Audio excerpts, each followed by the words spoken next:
True salvation, though it includes heaven and avoidance of hell and all that, is Sure. being set free from the tyranny of worrying about what others think of you. Now, here, don't miss that. God showed us his great love for us by sending Christ to die for us while we were still sinners. While we were still sinners. He deeply knows you, and he still loved you enough to exchange his perfect life for your less than perfect life. Jesus died that we'd be set free from self-love and fear of man, and once again, put God and his glory, what he's really like, before and above all others and their opinions of us. That's true salvation. Like really is. Being set free now.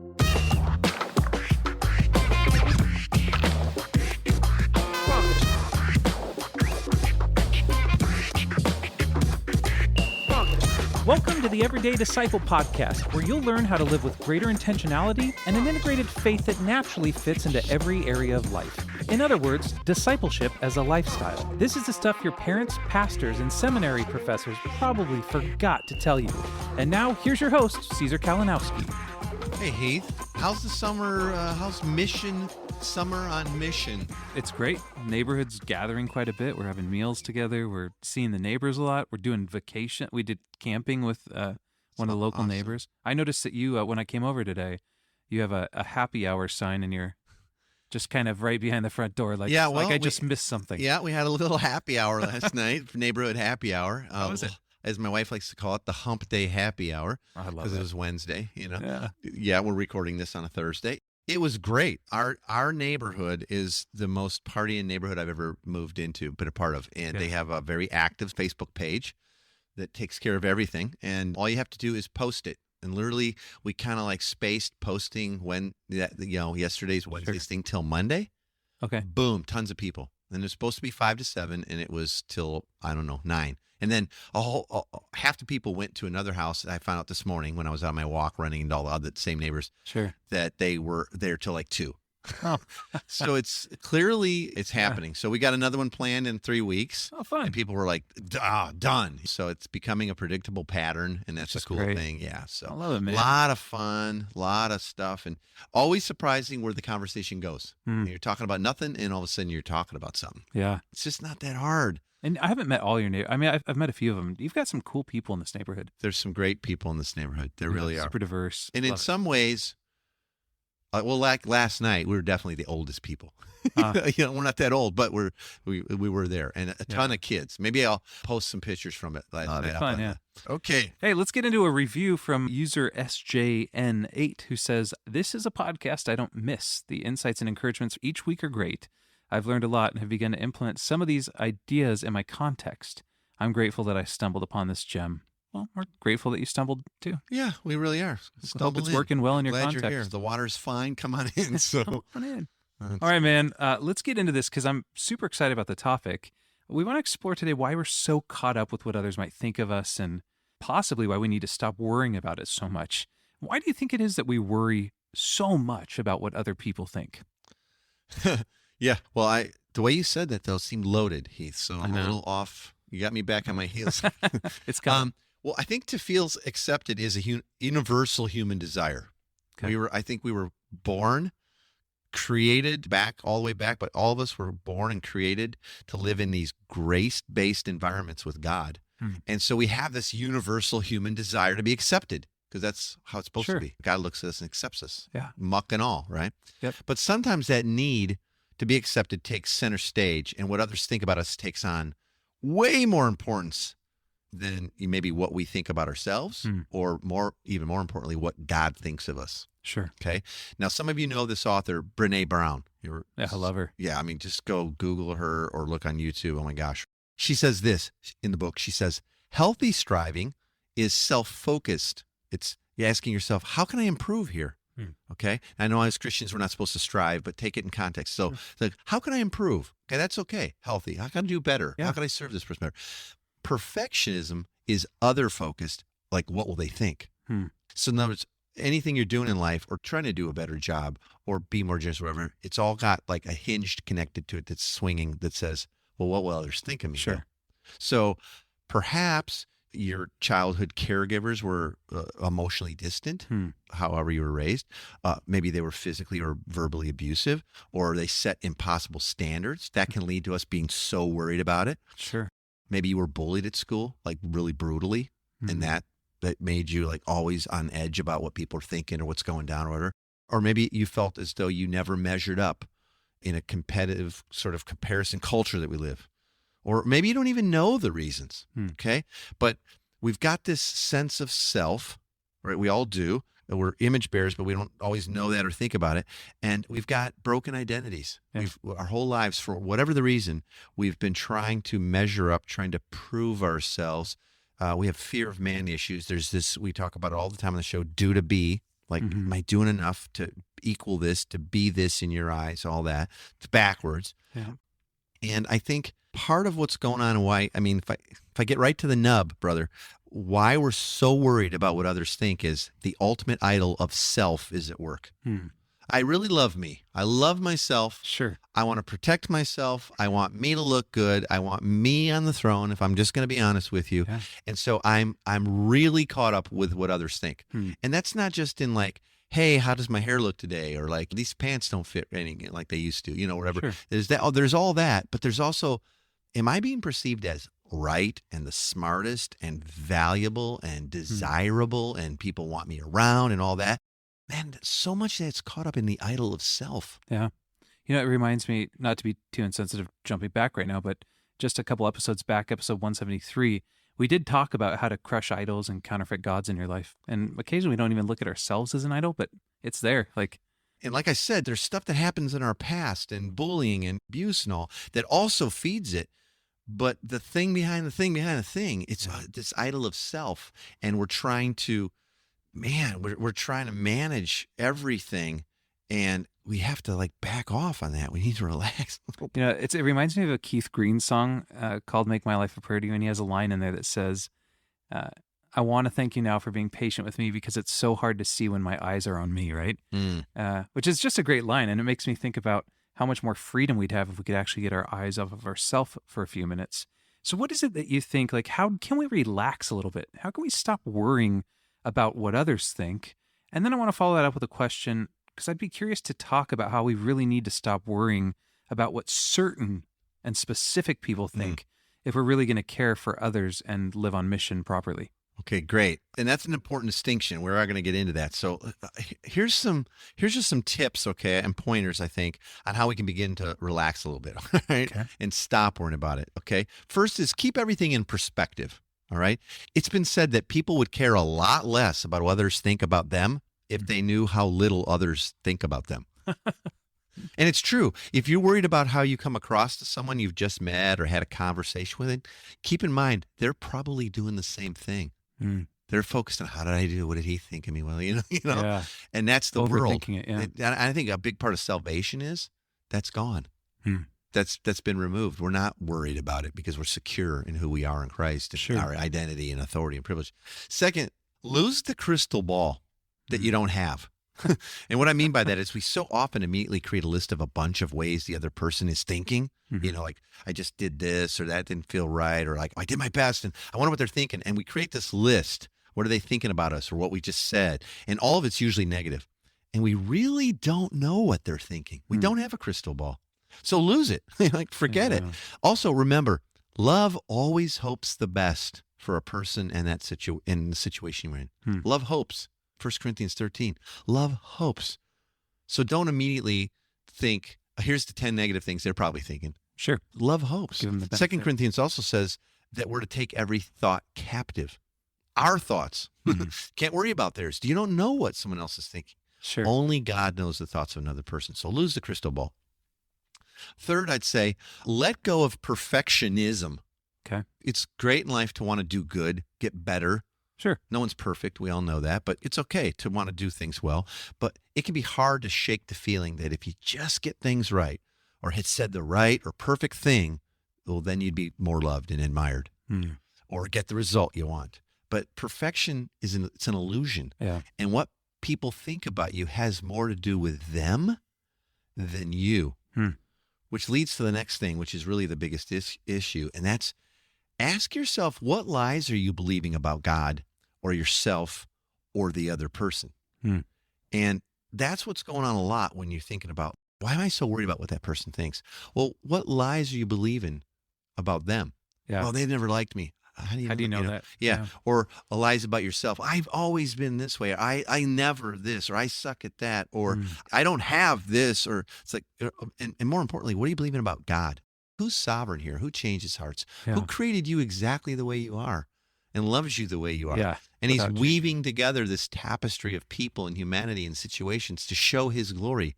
Like, so what are you not believing? Hmm. That's when you get into a situation, you're like, you come away going like, shoo, man, I'm so freaking stressed because you're so worried about what a person thought. Sure. And it's creating limiting beliefs. What are you not believing? It's good questions to ask, ma'am. Yeah. I was thinking about the other night, my wife and I were talking about how I do feel that need, that perfectionism need a lot. And she said, it's so interesting that for somebody who's so concerned, like so insecure about what people think about him, that you make a living being on stage in front of people. And it was funny because that night we got a phone call from a neighbor who the conversation, they invited us over and the conversation got to like, so do you feel insecure about like our friendship?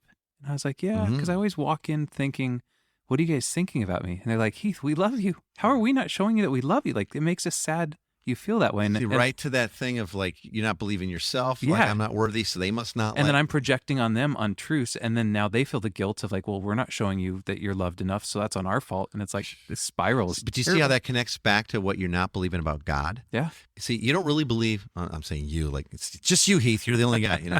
We That's don't right. really believe God loves us apart from our accomplishments. Sure. Or like, I did that sucked. Or like, my marriage could be better. Or like, I didn't parent that well. I didn't do that well tonight or whatever. So we're thinking God's not that stoked about us. Yeah. So therefore, I feel horrible. Hmm. And if I do and God's that way, then I project that on everybody else. Yeah. Think about it. How do you have a real relationship? How do you have any kind of intimacy, meaningfulness, trust? Yeah. And it always comes back to, what are we not believing about Yeah. God, about ourselves, about others? Yeah. And that's what the crux of the conversation was. Is like, no, I don't think that you don't love me. I just think that you guys tolerate me. And then I was thinking, well, I think sometimes I that's feel my the same view way of though, God. bro. I feel Yeah. the same way sometimes. I'll lay in bed going like, okay, I just feel like I had the worst day in the world. But then I was like, go over it. It was like, that was the best day in the world. Hmm. Why did I assume, oh, she felt that way? Or he said that, he probably meant this. It's like, Yeah. why do I go there? Not believing what's true, that God loves me and he doesn't see us that way. And Yeah, it's that's not due to be- that would make you run. Like, that should just make us run to want to spend time with the God. It's like, I don't know what anybody else is thinking, but Hmm. God, I know what you think because you said it and you showed it and you proved it on the cross. Like, I was a dirtbag and you came. Yeah, exactly. Is there And- anything And better? you died. Oh my gosh. So let's take a second here and pivot a bit and talk about how that there are certain people in our lives that we actually really do need to stop worrying about what Yeah. they think in order to do our jobs, to care for people, to live on mission, to make disciples. What would you say about that? Well, first I want to say that what you're asking and what I'm going to talk about here is not about having this attitude that's like, I don't give a beep about that, what you think. I just sit here and like, Heath's not happy about this. I don't care because I'm not supposed Right. to. Podcast said don't care about it. I saw a blog post actually when I was researching for this called 10 ways to stop giving an F about what others think. That's not what we're talking about. Sure. Okay? But there are certain people that just block our ability to be effective, or they try to, or do what we need to do or get to do. And we'll actually be better off to put them on our mental or emotional do not call list. Yeah. It's I think just you're true. right. Yeah. Like we're not saying they don't have value. We're not saying they're necessarily wrong. We're just, Sure. you know what? For us, we need to put them on the do not call list. Yeah. Okay. Now, I've heard it said that there are 3 kinds of people that will engage consistently in our lives. Okay. Okay. There's negative people who will pretty much oppose you no matter what you do or say. They always, well, that could have been better. Well, that's not going to matter anyway. Or like, I don't even agree with that. They're just Sure. negative. Okay. Even good things you do will be twisted by them to convince others that you're bad. Okay. So we all have those people. They're negative. Oh, yeah, we do. Okay. Then there's the more neutral people, or like flip-floppers, who can be with you one day, against you the next. And these people are most easily swayed and influenced by what others think about you and them. So they're just kind of going to go with the wind because they're super worried about what people think. So Sure. they're for you if they think everybody else is, but if not, like, I'm a Heath guy. Yeah. You know? Ultimate. Caesar's always that way. Okay. Then there's the third people, which are positive. They love you. They support you. They pretty much, no matter what, they're going to be on your team. Wow, no performance required. Yeah. These people are pretty rare, and I found they're usually more mature and less worried about what others think of them, and that's why they can consistently support you. Yeah, and they're others. healthy enough to pass that on. Then I don't need feedback and joy coming back from you on how I support you or not, because I'm secure. Sure. By the way, Jesus had those same 3 kinds of people in his life too. Hmm. So I don't know, Heath, when have you seen these 3 types of people in your life? Yeah. And I want you to name names here. Yeah. Okay. So go negatives, go. Yeah. Negative people. There's a lady that I serve with constantly. I mean, we work together 2 or 3 times. Careful. I know. I'm like, man, I can't say this name. I'll give you names for the others. No, but, I'm kidding. I'm but totally this one, I mean, no matter what you do, it's just they're so unhealthy that everything is about them. I mean, it's like this insatiable smear It has campaign. nothing to do with you. You No. get that? Yeah. But just like, I have to oh. remind myself that because when I'm around them, I'm like, oh man, I am awful. And then hindsight, you go like, no, they're just so unhealthy that they have to step on you to make themselves feel good. And it actually makes me feel sad for them. Like in the long run, you go kind of like, got to put that on the do not call list. I can't even Can't be receive around that. You know, I don't want that call.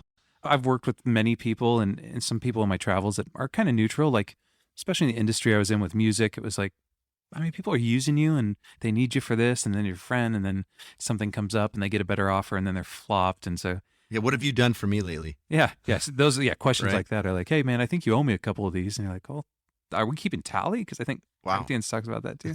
Yeah. And then as far as positive people, like love me, support me, I mean, there's Kathleen obviously is one of the major Gem, sources bro. of that. Yeah, Definitely punt it out of your coverage zone there. With absolutely. You, Josh Boy. I mean, there's people in my life that have really gone like, dude, you don't have to perform. And even when you're low, I'm going to remind you of your true identity. And you go, gosh, it's like having a constant like gas pump around you, filling you up again. So I named Yeah. some names there. Unfortunately, the flip-floppers and the negative people can sometimes be people that you love. Yeah, You know what I mean? Like, but they just are. sure. So you're not My saying like, my grandpa on my stepdad's side was one of those people that was just never could make him happy. Everything was an issue. Loved me, but yeah. unhealthy. And sometimes those, negatives or flip-floppers can be people who are in positions of authority Mm-hmm. or above you at work or in your life. Yeah. Might be your spouse. Yeah. I hate to say that, but for some people, that's what they're thinking. They're hearing this today and they're going, that's my spouse. You know? Sure. Or a sibling, Mm-hmm. sibling that's just like, I have one of those. It's like, Yeah. I got to put them on the do not call list. Hmm. Old friends, they've known you for so long that as you change and evolve, they disdain you for it. Yeah. But you love them. But how about a boss or a supervisor? Or maybe could be the elders at your church. Hmm. So for instance, I've run into this too many times as I work with so many people planting churches, start missional communities, trying to transition their churches to missional. Well, we're all about it, but the elders, they won't go along with it. They're dragging their feet, and they're just, every idea we have, it's like, no, because we've always done it this way. Yeah. And it's just like, to actually serve people and make disciples, you're going to have to quit worrying about what they think. Hmm. I have a friend years ago that said, it's a little snarky, okay? So some people are going to go like, well, but he says, well, I like the way I'm doing it better than the way you're not doing it. Hmm. You know what I mean? Yeah. And so there's certain people that they're never going to understand, or they're going to be fearful by what you're trying to do or say, or the freedom you have in Christ. So like, I've had people actually say, dude, I'm blown away how you are so free to just speak truth to somebody. And then you kind of leave it there and it doesn't bother you and it doesn't seem to flip them out. I can never do it. And they actually can get angry about it. Like, you're so free about it. It's like, and you're like, but see, if you're going to like, and I've had people go like, you can't talk to people like that. It's like, what do you mean? Hmm. Well, you just told them this is the real issue. And this is what God thinks about you. But what maybe they're experiencing is like, listen, Yeah. I'm trying to hear the Spirit and speak the truth. And so you have some people you got to actually serve, to actually make disciples. You've got to quit worrying about what they think. Yeah. You just Shake do. off the dust. I have people say like, well, we're listening to the podcast, or, I bought one of your books or course or whatever. And my wife and I really want to live this way. My husband and I want to live this way. Sure. But, our pastor's not like that. Yeah. It's like, you make disciples. Jesus commanded it. You get to. It's the thrill ride of that you're ever going to live on this planet, is to help call out and build up the image of God in people. It's beautiful. And so if someone's like just not into that, you got to stop worrying about what they think. Yeah. To truly care about making disciples and be serious about Jesus' call to make disciples. All the naysayers, the people who are there's so much more worried about this program or that or the way we always did it. You got to quit listening to it. Sure. I'm not saying you don't love them. I'm not saying you have to quit being a part. I'm just saying you got to quit listening to it to the point where it's stopping you. Yeah, You have absolutely. to. You have to. And I think the two types of people who you really need to stop caring and worrying about what they think Yep. are those negative folks who don't take the time to even understand you or why you're trying to live on mission or do things different in your neighborhood or your church, your small group. They just cut it down because they go, well, I ain't going to live that way. Sure. So then I'll just find some scripture and try to take it out of context and fix you. To actually live on mission and make disciples, I think most of us and most of our friends listening today are going to have to stop caring about what certain people think. And that, remember I put on that list, like could be a spouse. Yeah. Too many times I've had people say like, God is bringing so many people of peace into my life and I see so many opportunities for discipleship, but my husband's just not into it. Yep. He goes to work, go to church with me on Sunday. That's it. And the rest of the week is not, there's no God in our life. Checked out. Yeah. You're going to have to do, you know what I mean? You're going to have to like set that part of that. Don't stop and let your life be the example, the thing that's salty. So I think it's time to like crank up the burner a little bit and we'll get a little bit touchy here, but who do you think the other person is that we need to maybe stop worrying about what they think? Okay, this will sound harder to some folks, but the other person that sometimes you need to stop worrying about what they think about you is the person in your life that you're attempting to love well and speak truth to. Meaning there's someone in your life and you love them and you're trying to help them and you're trying to help them move from unbelief to belief in some area of their life. And you need to speak the words that the Spirit gives you in love. And you know that you're not going to say it perfectly, but you need to leave it with the other person to choose their response. Trust God to do the work in their hearts. That's his job, not yours. And you need to stop worrying about how they receive it. I know that sounds too weird, but I think you're onto something, though. But Christians are so worried about how people perceive them. Right, back to this idol of self. Like, if I say that, they might not like me, or they may not want to hear it. They may not. Yeah. Guess what? When you come to me in love and point out sin, I really don't want to hear it. Yeah. Sin feels good generally. That's why we do it. Yeah. Being selfish feels I'm filling my tank. And so when someone comes to me, truth and love, they need to not care what I think in some ways. There again, it's not the like, screw you. That's not the attitude. That was not Jesus. But when he nailed the Pharisees, he did it in love because his dad's glory was more important. And them coming to believe what was true about him was paramount and way higher.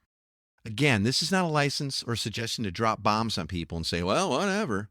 We're not throwing rocks. It's actually the opposite of that. It's the opposite of that. Yeah, exactly. But if we're believing that we're supposed to be sovereign over their response or choices, and that's a lie about God that we're believing, who's really the only sovereign one. Well, we've talked before, like the issue there, the core issue is that we think that person is more glorious than God is, right? Yep, and that's what's coming up here. If we're not willing to speak the truth in love for fear of what the other person will think, well, exactly what you're saying. That's self-love or loving them, and it's falling into the lie that that person's more glorious than God, and that their opinion is heavier and outweighs what God thinks and already says is true of us. So backwards. Which is that he loves and cherishes you regardless of your performance or perfect words or actions or theirs. Yeah. So see what I'm saying? It's like that's the trap. Now you're falling into they're more glorious than God. No, you get to stop thinking about it. And then if you're locked up thinking, well, you won't do or say a certain thing because that person will never listen or that person won't change, then you're believing the lie that what they're thinking or how they'll act, back to that crystal ball thing, you don't know. And you're believing probably falsely that it's your perfect approach or your words or your perfect timing that'll change that person. Not believing the truth that the Spirit of God convicts of sin and righteousness and changes the hearts of people. Yeah, and that's one thing you got to remember. Like, if the Spirit's leading you to do something, do it. Like, do it in love, because there's a-holes that don't, and it's like, well, that wasn't received well. I tried to tell them, but they just didn't hear it. And you're like, well, you didn't really do it in love. But then on the flip side of that coin, there's times where I've seen people and it's like, I really should address that, but I don't want to make things awkward. But by not addressing it, you're actually just allowing them to spiral into whatever it is. My experience, most of that is my self-love. Yeah. And I've actually had the Spirit convict me many, many times where I've had to go to people and say, last time we were talking about this, I didn't go where I was supposed to. Like, what do you mean? I loved me more than I loved you. And first I want to say I'm sorry. And can you forgive me for loving me more than you, which happens more than you know. Okay. Sure. But I really needed to say this to you, I think. I think God wants to say this to you, and he wanted me to use me to do that. And I loved me, and out of fear that, you might not be stoked about it because it's a little bit of an oucher, bro, Yeah. But here goes. I'm going to do the best I can. Please know this comes from a place of love. And you know what? 99 times out of 100, when you start with confession, humility, Yeah. and you bring it to a person like that, even if it's an oucher, Yeah. they're going to be like, I got to think about that. I'm going to receive that. Now, Yeah. you got to leave it with God then. Yep. You got to think, be more worried about what God thinks. And you already know what God thinks. I love you, son. Yeah. I'm crazy about you. Yeah. And then the follow-up, I think, is not to leave it just there, but also to pursue afterwards. Go like, hey, I know you've done this with me. Like, hey, man, I know that was a tough word last week. I still love you, man. Like, you want to go see a game this week? You want to come over and have a drink? Like, so there's this pursuit, that identity of Jesus pursuing us. And we learned it. Hopefully we learn that when parenting our kids. You parent them, but I'm still on your team, but Sure. you still got a timeout, or you might get a spanking here. You But get a I yellow love you. card, yeah. It's not like, well, you're getting a spanking and now you're on your own for 3 days. Go live Sure. in the woods. No, Or whatever, pursue. All right, man, let's jump on to the big three. Those are the big three takeaways we'd love for people to have based off what our topic was today. Caesar, what would you say the big three are for this week? Yeah, if nothing else, don't miss these. And as always, like sometimes I point it out, or Heath will point it out, but I always kind of put it like in head, heart, hands. Like, what do we need Sure. to know? What do we need to believe? And what do we get to do? So here's the first one. What God knows about you and every person that you ever meet and do life or ministry with is the biggest thing. It's paramount. He alone knows the hearts, motives, and plans that he has for you and everyone else. Love hopes the best, and it expects God to do the work of glorifying himself while he uses and changes us, both of us, to do that. It's good, man. Makes a lot of sense. Okay, second, true salvation, though it includes heaven and avoidance of hell and all that, is Sure. being set free from the tyranny of worrying about what others think of you. Now, here, don't miss that. God showed us his great love for us by sending Christ to die for us while we were still sinners. Romans 5:8, right? Yeah. While we were still sinners. He deeply knows you, and he still loved you enough to exchange his perfect life for your less than perfect life. Jesus died that we'd be set free from self-love and fear of man, and once again, put God and his glory, what he's really like, Sure. before and above all others and their opinions of us. Wow. That's true salvation. Like, really is. Yeah. Like being set free now. And third, you're not the center of other people's focus. They usually are. Remember, you would care a lot less about what others think about you if you knew how little others think about you. Pray for the words to speak to others, especially for more sensitive conversations, and then wait for God to do what only he can do. Their response, or lack of, is their choice. But be faithful to do and act and speak according to the Spirit and the Word and what God asks you to do. Yeah. I love that last one, man. It reminds me that often, I mean, how much weight I carry on myself, like projecting other people's opinions on me. And they're like, oh man, you read way too into it. I've never given it that much thought. And meanwhile, like my insides are just being turned around because I think this person For weeks or months or years. Yeah. Yeah. And then you develop a narrative in your head that is completely unfair and not true. And so thanks for those big three. Awesome. And as always, you can get a printable PDF of this week's Big Three. Just go to everydaydisciple.com/big3. That's everydaydisciple.com/BIG3, and we'll email it right out to you. And by the way, if you're interested in learning a full framework for discipleship and mission with your family, in community with others, if you're trying to help your church move to much more community-based faith and discipleship in everyday life, that's what we're all about. I would love to show you what we're doing, talk to you about the coaching we offer and all of that. Just go on over to everydaydisciple.com/coaching, and there'll be a bunch of more information and even a little short form you can fill out if you want to touch base, and we can hop on a phone call or a Zoom call or whatever. All right? Well, time's up today. Next week, Heath and I are going to talk about how Jesus explained life and growth in the kingdom. And it turns out it's not about mere church attendance and behavioral modification with a big emphasis on sin management. Nope. And Jesus wants us to see and experience life in the kingdom of heaven every day. And we can see a pattern and a promise throughout Scripture that lights that path for us. It's really cool. We're going to unpack that for you, and I think you're going to love it. I'll talk to you soon. Thanks for joining us today. For more information on this show and to get loads of free discipleship resources, visit everydaydisciple.com. And remember, you really can live with the spiritual freedom and relational peace that Jesus promised every day.